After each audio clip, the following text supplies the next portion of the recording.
À son arrivée il y a 6 mois à la tête de la Fédération camerounaise de football, Samuel Eto'o avait fait de la bonne gouvernance son credo.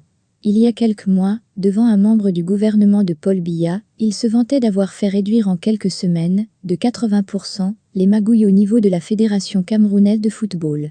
Mais, pour parvenir à ce résultat, Samuel Eto'o a été impitoyable envers plusieurs collaborateurs. C'était d'abord Djita, le chef de département administratif et financier par intérim.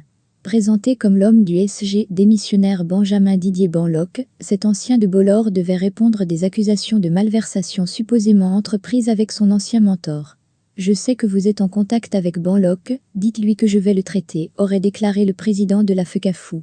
Une affirmation qui sonnait comme un glas pour Djita, désormais identifié comme une cible par un Samuel Eto'o revanchard. Djita a particulièrement été interrogé sur les recettes du match Cameroun-Algérie, dont on sait qu'il a généré plus de 100 millions de FCFA, et dont les diverses quotes-parts attendues par les autres parties prenantes, Mincet, Stade, etc., sont invisibles. Deuxième à passer les fourches godines de la PJ à Eli et Sono, Franck Hapi, le directeur du développement du football de la FECAFOOT. Véritable directeur de campagne de Samuel Eto'o pendant les élections à la présidence de la FECAFOOT, cet ancien président de l'Union sportive de Douala avait été remercié par un poste dès la mi-janvier au sein de l'administration de Tsinga, devenant le 2 ex-machina du football professionnel.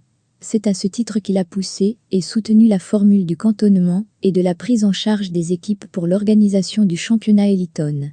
Il doit répondre des accusations de surfacturation dans les hôtels, où les ardoises de la FECAFOOT sont importantes, apprend-on. Certains directeurs d'hôtels ont demandé que les cautions versées à certains responsables de la FECAFOOT, pour être retenus dans la liste, leur soient restituées, puis que les factures ne sont même pas payées. Avec Eto'o, la FECAFOOT inaugure un nouveau mode résolution de ses problèmes internes en s'allouant une aile de la PJ, pour intimider les employés. Le premier à avoir fait les frais d'une convocation à la PJ est Parfait Siki, l'ancien SG par intérim lui aussi démissionnaire, accusé de rétention de documents administratifs sans droit, souligne un détracteur du président de la fédération.